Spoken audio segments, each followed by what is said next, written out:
I thought today I could talk about commitment.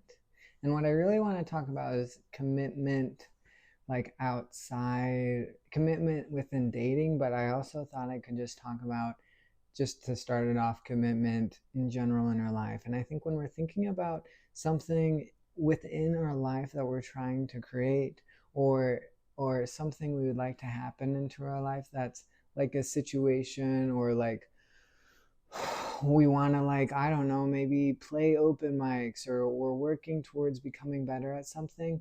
Can we fully commit to that? Because when we fully commit to something, we are saying, I'm willing to be dedicated and I'm devotional to becoming my best self to meet this moment of whatever I'm trying to meet, whether that's me performing at an open mic, whether that's me just working towards some type of audition that I'm waiting, that I'm trying to get, or whatever it is. It is the commitment that brings out our best self, that helps, is the commitment to whatever we're trying to do, that helps us take the action steps and prepare enough to be our best version when it's time for us to meet the moment. And commitment is incredibly important. And when we're thinking about it in dating and in relationships, I'd say commitment and full commitment is what creates the greatest trust between you and your partner.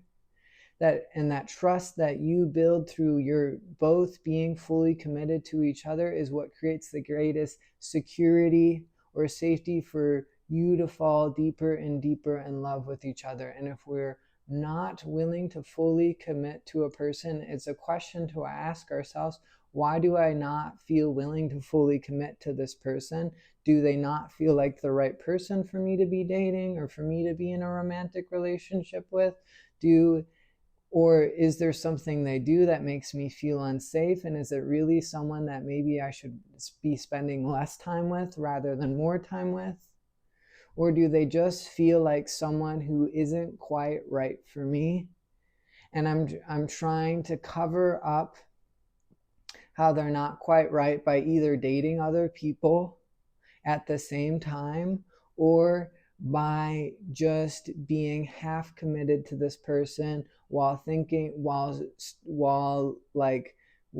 also then kind of wanting to move in other relationships while I'm still in this relationship, or kind of keeping my eye out for, if someone better comes along, then I'm out of here. And if you feel like you are ready to leave, then just leave the relationship. You're not doing anyone's favor by staying longer and playing pretend while you wait for someone to better come along. You're just going to end up hurting your partner more, because they will go, if you knew this, that this wasn't right for so long, why did you keep me believing that we were both still in this together? And it actually creates more hurt in a relationship than it does help, than it does soothe someone's heart. That the moment that we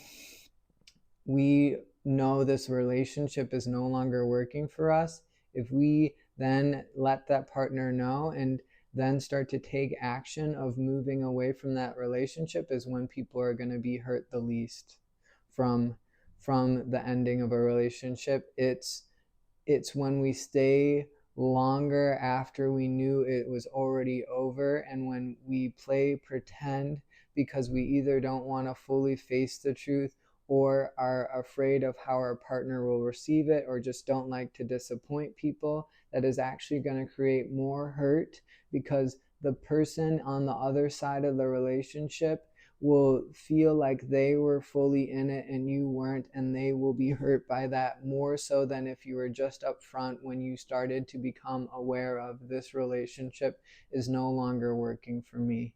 And if you bounce around from it might not be working, it might be working, usually if we're coming from that perspective, it's just not working and we don't want to admit it. But if we're bouncing back and forth, we don't need to feel guilt or shame about that. Sometimes it takes a little time and exploration for us to fully be able to accept that truth, and that's okay. But when we get to a point of, I'm now aware this relationship is no longer working, and whatever way that took me to get to that point, can I let my partner know? And can we have conversations around it? And can I start to move in a different direction rather than pretending like it's still working, even though I know it's not, and even though I know I'm going to be moving on? And when we're thinking about commitment, if we're in a relationship and we go, I'm afraid to bring my full self into this relationship because I'm afraid if they saw my full self, they would leave. They might. That's a possibility. They could leave. And it could also just be that when we brought our full selves into past relationships, that the person ended up leaving, and then we have a wound about that, and then every new relationship we enter into, we go, if I bring my full self and let this person fully see me, they're going to leave me. And that's just a wound of the past that might not be actually how the moment is going to play out. But the only way you're going to know how it's going to play out is by bringing your full self forward. And it actually is what creates the greatest discernment in our life, because the people that won't be able to meet us will naturally fall away and naturally leave, and the people that are meant to be in our life will just commit to you deeper, and it will actually be what helps deepen the level of love or grow the most beautiful relationship you can have with another person by fully bringing yourself into a relationship and telling your partner, I feel scared about letting you fully see me. I feel scared about fully committing to this relationship, because when I fully commit to the past, I've been hurt and it hasn't gone well. But I believe you are worth it, and I want to just let you know that it might take me a little bit of time, then a little bit longer for me to be fully in this with you, but I am trying my best. And honest communication like that is beautiful, and it helps other people know where you are at, and it helps other people not misinterpret why you feel closed off sometimes, or why you feel like why you're taking space for a like for a couple days or for a little bit of time, because then they know, oh, this person is just working through a past wound, and it actually doesn't have anything to do with me. And the more clear and direct in our communication we can be, the more we are going to have healthy, balanced relationships. And something I was kind of thinking about, like, would be a good thing to talk about for this talk, is the balancing of masculine and feminine energy. And within every human, there is feminine energy and masculine energy, and every human just expresses that a little bit differently through their sexual orientation, through how they move through the world, through how they dress themselves, through how they speak, how they move their body. That we all have a balance of masculine and feminine energy, and when we're thinking about dating and creating relationships that are healthy and balanced, the fastest way to do that is first finding balance within you. And when we are starting to move on the journey of spirituality or of healing or of awakening, often what starts to awaken is the divine feminine, and the divine feminine becomes aware of how much pain we're still in, how many insecurities we still have, how afraid we are just to be ourselves. And the divine feminine starts to love and encourage ourselves, which is like an energy within ourselves, but it will start to speak and talk through you, and it will start to influence how you talk. It will start to influence how you relate to yourself. It will start to welcome your feelings rather than trying to avoid your feelings. It will start to become aware of what's the intention behind what am I choosing.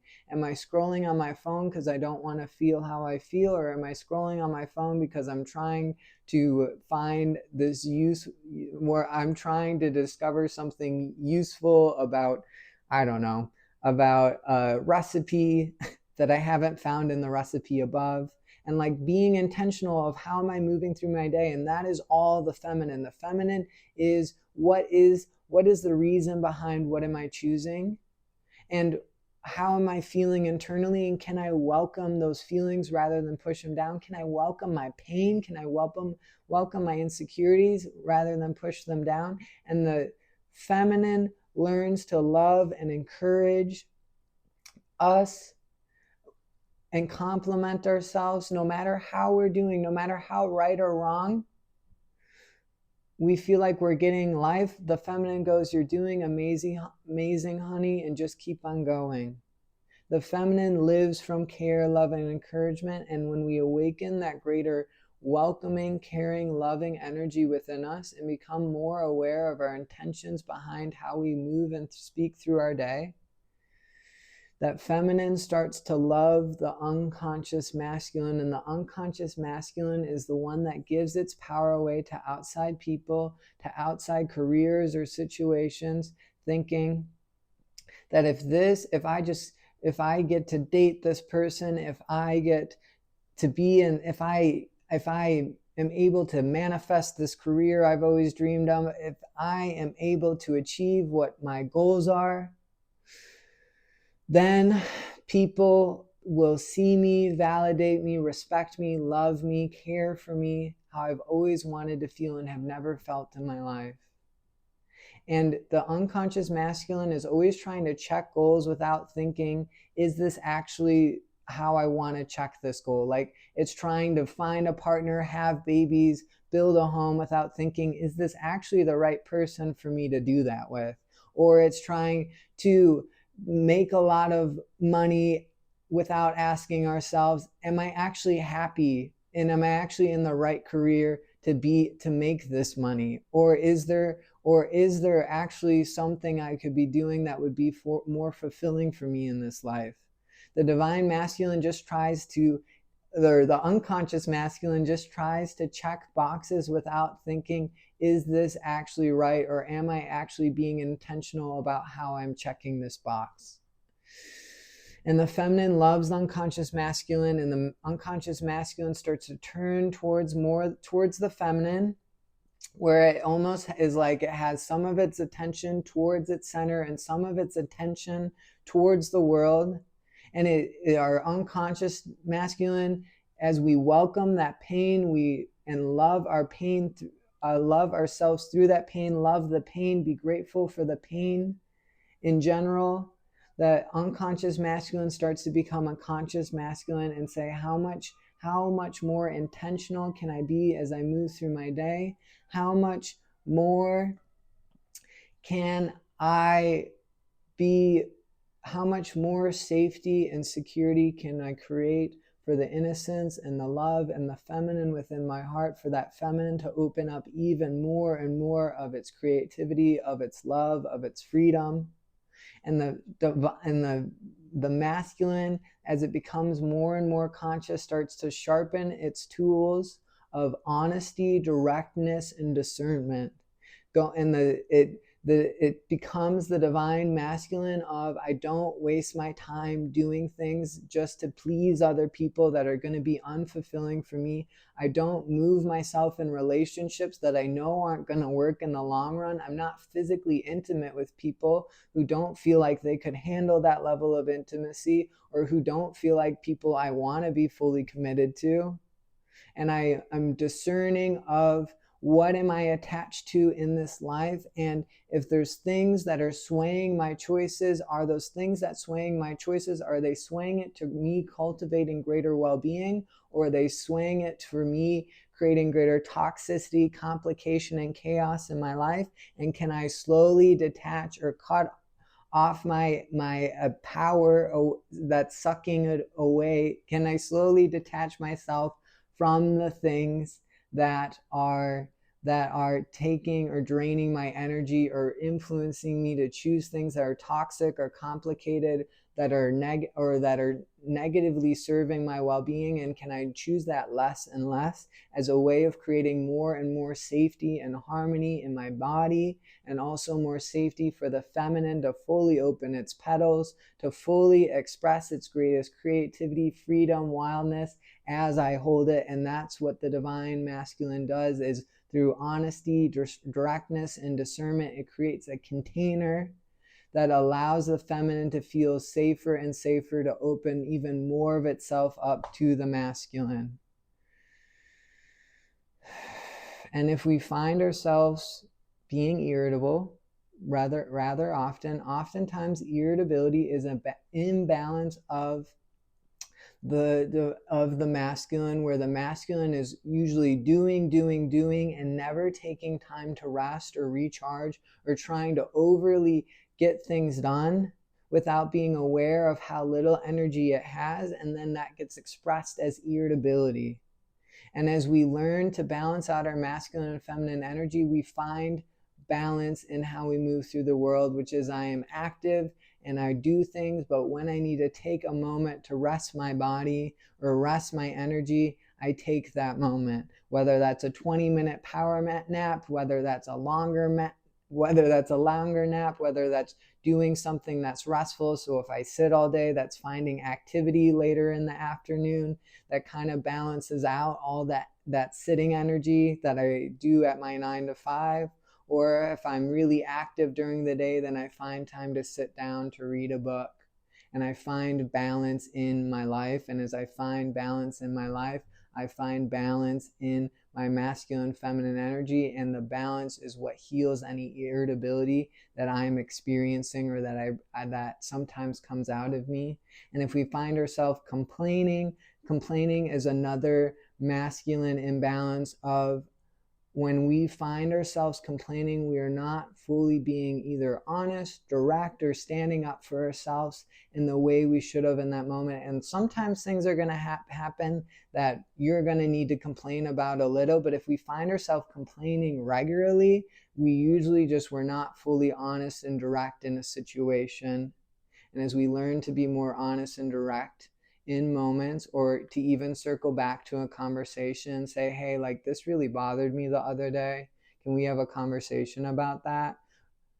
Like, the willingness to have direct conversations is what heals the part of ourselves that inner complains, which is just like a darker side of the feminine that doesn't feel fully taken care of by the masculine that's supposed to be the one that stands up and is direct in moments that are where we're being trampled over, where people aren't respecting our boundaries, or when just something happens that we go, I should have stood up for myself better in that moment. And what I kind of wanted to transition into around commitment is talking about, with like in regards to dating, and like to transition into this, like thinking about like, if we can find balance in ourselves, balance within our masculine and feminine energy, balance between getting things done and also being intentional of, is this how I want to achieve this goal? Is this actually the right way to move through my day? Or do I need to be taking more time for doing, or taking more time for rest? Am I being intentional of how I speak and talk to people? And as we find balance within our masculine and feminine energy, we are going to have the balance that is going to then attract relationships that are more balanced, whether they're friendships or even someone we're dating. And if we find ourselves trying to spend time with people as an avoidance of ourselves, of like, I spend time with these people and I don't even really enjoy them that much, but they help the time fly by. Are you just spending time with that person so you don't have to spend time with yourself? And you're never going to manifest a balanced relationship if you don't enjoy your alone time, and if you don't really truly cherish your alone time as much as you cherish being with other people. And even if you manifest the partner of your dreams, if you're in that relationship and you're trying to constantly hang out with them so you don't have to spend time with you, they are just going to feel suffocated and like a little bit like you are being clingy to them, rather than feeling fully loved and connected to you when they're spending time with you.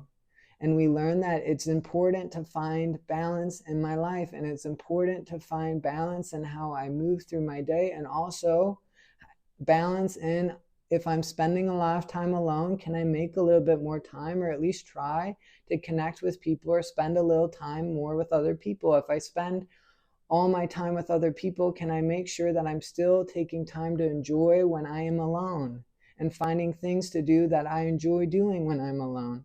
And as we find balance in how we are moving through our day, we are going to manifest relationships of balance.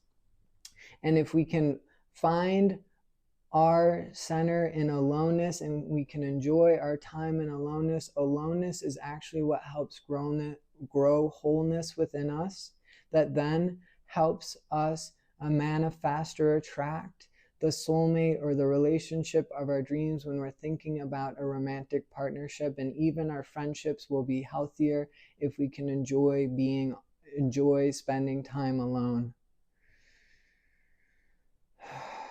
And when we're thinking about dating people, when we are wanting to date someone, can we be committed to just one person? Because if we are committed to multiple people, it's like we are 1 foot in one relationship and 1 foot in another relationship, and those people we are dating at the same time will trust us less, because there will always be an underlying fear of, no matter how good of a communicator I am, this person could choose that other person over me, and so I'm not going to bring my full self to this relationship because this person is only half in it. And if you went, what can I be, 2 feet in multiple relationships at the same time? Well, that would mean you would have like 4 or 6 or 8 feet, and we don't have 4 or 6 or 8 feet. We just have 2 feet. And if we're going to be fully committed, we need both of those feet in just one relationship at a time. And polyamory might work for a bit, but eventually, if the relationship starts to deepen, you're going to have to make a choice between who you really want to be with and who you really wanted to be committed to, and who do you want to build the greatest trust and security with for more of your guys' love to blossom. Because dating people in a polyamorous relationship is almost trying to grow flowers in a flower pot that has a bunch of leaks in it, and eventually all the soil is going to leak out and the flowers are going to die. And so if we want to fully enjoy the deepest love with someone, can we just be committed to them, and can we be willing to embrace change and allow the fear of change not to be something we listen to, but something that actually, as we don't listen to it, actually awakens greater directness and honesty within ourselves to be, in order for me to have my greatest relationship with this person, it's going to need to be just with this person. And no matter how awesome polyamory sounds in my mind, it doesn't actually work in real life. And the reason why it doesn't work is because our universe, to make this a little bit more cosmic, our universe started in one point and it divided into two. And you can think about that as the light and the void. You can think about that as the masculine and the feminine. But it just divided into 2 points. And then in order for people in romantic relationships to find the wholeness or the unity of that 1 point again in the relationship, they both need to just be fully committed with each other. And the people that I think oftentimes are interested in polyamory, probably a fair amount of them actually have just spent time in other universes, which instead of a center point dividing into just 2, the center point divided into 3 or 4 or 12. And in those universes, instead of there just being 2 genders, there's like 6 genders or 4 genders, or however that original point separated off. And then for order for them to find balance in romantic relationships in those universes, they would need to incorporate all 3 or 4 or 12 of those genders. But in our universe, there's just the void and there is the light. And so in order for us to find unity, togetherness, wholeness in a relationship, it has to be one person embodying the masculine and one person embodying more of the feminine. And whether we are gay, straight, it doesn't matter, because even in different sexual, and even in different, if it's two people that are gay, one will embody more of the feminine, one will embody more of the masculine. And so it doesn't actually matter what type of physical vessel are dating, but in relationships, in order for relationships to be balanced, one will be more masculine, one partner will be more masculine, one partner will be more feminine, and that is what's going to return us, and that is the wholeness that will be created from having just commitment of two back to the one. But if you're trying to date multiple people at the same time, it's almost like it's like your energy's being pulled to too many different people at once, and it creates imbalance in the relationship. And even if you're like, the people I'm dating, they don't talk to each other, they don't know each other, the choices you make in one area of your life affect the whole area of your life. And if you are choosing to date other people, even if the other person is aware of it and you're a good communicator, it affects how that person shows up in a moment, and affects how much that person is willing to bring forward in their relationship with you. And you can think about it as if you have like a best friend, and one time you're hanging out with your best friend, and they decide to have another friend that you haven't really met tag along. And you usually, in situations like that, when a third friend is tagging on, whether it's your friend or their friend, usually the conversations are less deep.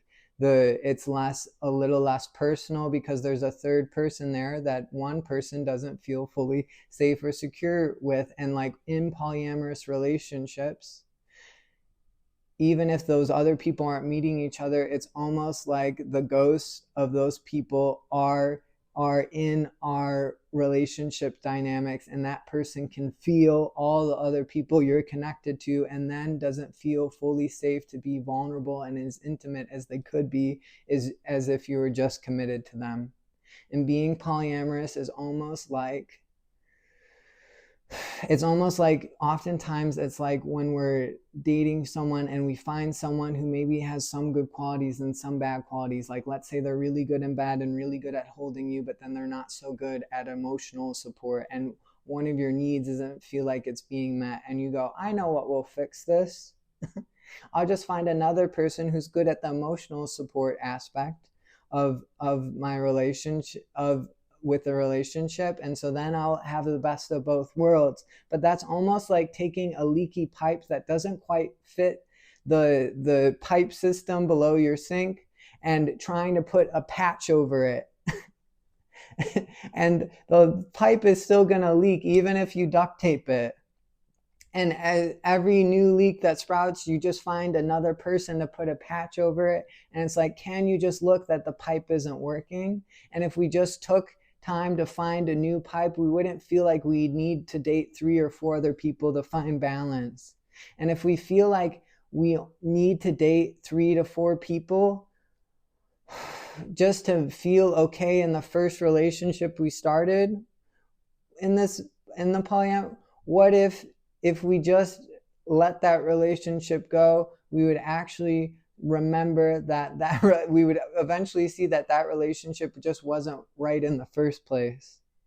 And it's okay, whatever we need to explore, and I'm not here to judge anyone, and we all have the right to explore polyamory, we all have the right to date whoever we want. That's not the purpose of this video. I'm just here to make you aware of our universe divided into 2. There's 2 genders, and everyone expresses those 2 genders a little differently in their body, but there's only 2. And in order for you to find balance in your relationship, you just need to be committed to one person. And if you commit to other people, it's like ghosts are following you in the relationships that you're all committed to, and you will find less vulnerability and intimacy and depth in those relationships, because the people involved in those relationships won't feel fully safe to bring all of themselves forward. And even when we're thinking about like how to connect with people, oftentimes people do not feel as like, we all get to date and we all get to have sex with whoever we want to have sex with.